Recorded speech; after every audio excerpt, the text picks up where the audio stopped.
السلام علیکم ورحمۃ اللہ وبرکاتہ۔ بسم اللہ الرحمن الرحیم۔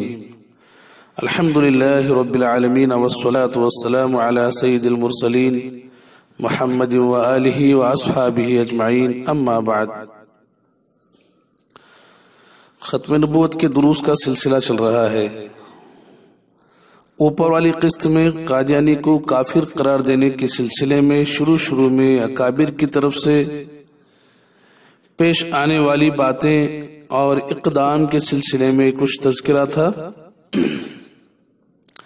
آج آپ حضرات کے سامنے یہ مضمون پیش کرنا ہے کہ حضرت گنگوہی رحمۃ اللہ علیہ کے فتویٰ لگا دینے کے بعد کہ یہ کافر ہے، پھر کیا کیا باتیں پیش آئیں اور قادیانی نے کس انداز سے مقابلہ کرنے کی کوشش کی اور اس کا ساتھ دینے والے کون کون تھے۔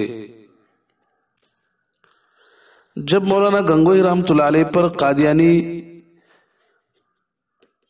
کفر و زندقہ کا حال پوری طرح منکشف ہو گیا اور یہ بات معلوم ہو گئی، صاف کھل کر معلوم ہو گئی کہ قادیانی کافر ہے، زندیق ہے، تو حضرت گنگوہی رحمۃ اللہ علیہ نے بھی دوسرے علماء امت کی طرح انہیں مرتد اور خارج از اسلام قرار دیا۔ تو قادیانی نے حضرت گنگوہی رحمۃ اللہ علیہ کو گالیاں نکالی دینا شروع کی، لعنت بھیجنا شروع کی۔ مولانا رفیق صاحب دلاوری رحمۃ اللہ علیہ لکھتے ہیں، قادیانی نے حضرت مولانا رشید احمد گنگوہی رحمۃ اللہ علیہ جیسی پاک باز ہستی کو معاذ اللہ ملعون کہہ کر اپنی زبان درازی کا جو ہدف بنایا، تو اس کی سزا خود خدائے قہار و شدید العقاب کی طرف سے ملے گی۔ لیکن جیسا کہ اہل حق کا شیوا ہے، حضرت مولانا رشید احمد گنگوہی رحمۃ اللہ علیہ نے قادیانیوں کی گالیوں کا جواب خاموشی کے سوا کچھ نہ دیا، مقابلہ بالکل نہیں کیا، ذاتیات پر بولنے کی وجہ سے ذاتیات کا بدلہ نہیں لیا۔ حضرت گنگوہی رحمۃ اللہ علیہ نے علماء حق کی شان یہی ہوتی ہے اور ان کی عظمت یہی ہوتی ہے۔ حضرت مولانا رشید احمد گنگوہی رحمۃ اللہ علیہ تو ان جلیل القدر علماء باعمل میں سے تھے جن کے متعلق نبی کریم صلی اللہ علیہ وسلم نے فرمایا ہے کہ عالم کے لیے آسمان اور زمین کے باشندے یعنی فرشتے اور جن و انس یہاں تک کہ پانی کے اندر مچھلی بھی مغفرت مانگتی ہے، اور عبادت گزار یعنی غیر عالم آدمی پر عالم کی ویسی ہی فضیلت ہے جیسے 14ویں رات کے چاند کی ستاروں پر۔ عالم انبیاء کے وارث ہیں، انبیاء نے علم کے سوا کوئی وراثت نہیں چھوڑی ہے، یہ سب احادیث کا خلاصہ ہے۔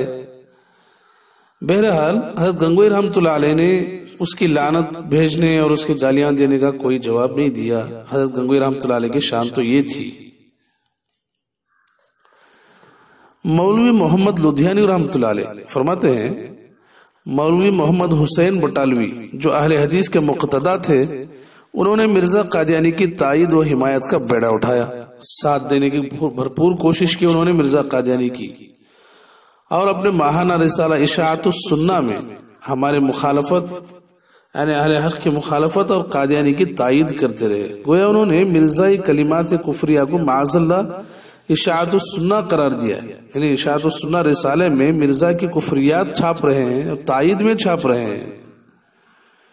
مولوی محمد لدھیانی رحمۃ اللہ علیہ فرماتے ہیں کہ اس سے ایک بڑا فائدہ ہوا کہ اکثر اہل علم کو قادیانی کے کلمات کفریہ معلوم ہو گئے۔ اس وقت تو کلمات کفریہ اس کے کسی کو معلوم نہیں تھے، لیکن اشاعت السنہ رسالے میں چھپنے کے بعد سب کو معلوم ہو گئے کہ یہ قادیانی کلمات کفریہ بکنے والا ہے، اور ہر طرف سے اہل حق کے فتوی تکفیر کی تائید ہونے لگی، اس تائید میں صدائیں بلند ہونے لگی۔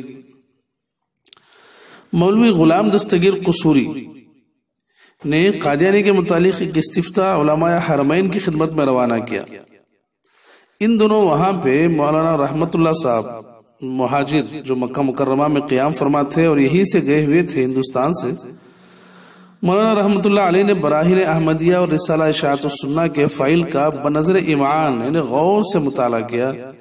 قادیانی کے مطالعہ کرنے کے بعد قادیانی کے کفر کا فتویٰ تیار کیا، جس میں لکھا کہ مرزا غلام احمد قادیانی دائرہ اسلام سے خارج ہے۔ مکہ معظمہ اور مدینہ منورہ کے دوسرے علماء نے بھی اسی مضمون کے مطابق اپنی اپنی رائے ظاہر کی۔ مکہ معظمہ کے مفتی اعظم نے فتوے میں لکھا کہ جو شخص قادیانی کے دعوے کی تصدیق کرے یا اس کی متابعت کرے وہ بھی مدعی نبوت کی طرح کافر ہے، اور اہل اسلام سے ان کا رشتہ نکاح اور بیاہ صحیح نہیں ہے۔ رئیس قادیان جلد نمبر 2 صفحہ نمبر 10-11۔ ادھر حرمین شریفین کا فتویٰ آنے کے بعد چند روز میں قادیانی نے صلح کا پیغام بھیجا۔ دیکھیے پیندرا کیسے بدلتا ہے۔ صلح کا پیغام بھیجا کہ پادری لوگ مجھ پر اعتراض کرتے ہیں کہ جب علماء اسلام ہی تمہاری تکفیر کے فتوے شائع کر رہے ہیں تو ہم تمہارے اسلام کو قبول نہیں کرتے، ہم کو تمہارا اسلام کی طرف دعوت دینا سخت ناروا ہے، گوارا نہیں ہے۔ یہ پادری مجھ سے کہہ رہا ہے، مجھ پر اعتراض کر رہا ہے۔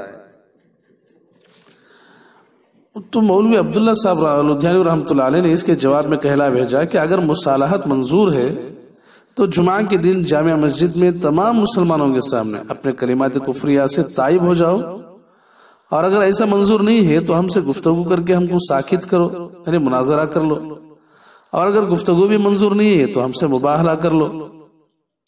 مرزا غلام محمد نے اس کا کوئی جواب نہیں دیا اور لدھیانہ سے فرار ہو کر قادیان کی طرف چلا گیا۔ تو اس سے ثابت ہوا کہ مباہلے کی پہل کرنے والے ہمارے اکابر تھے، مگر قادیانی نے اس مباہلے کو قبول نہیں کیا۔ اور جو آدمی حق پر نہیں ہوتا ہے، باطل پر ہوتا ہے، اس کی یہی پہچان ہوتی ہے کہ وہ کبھی سامنے نہیں آتا، سامنے آ کر مقابلہ نہیں کرتا، اور مباہلے جیسی چیزوں سے تو بالکل دور ہی رہتا ہے، اس لیے کہ پتا ہے کہ مباہلہ کرنے کے بعد اللہ کی طرف سے کس طرح اس پر پکڑ ہوتی ہے، اس پر عذاب آتا ہے۔ بہرحال اللہ تعالیٰ سے دعا کریں کہ اللہ تعالیٰ ختم نبوت کے ساتھ تا دم آخر جڑے رہنے کی توفیق نصیب فرمائے۔ وآخر دعوانا ان الحمد للہ رب العالمین۔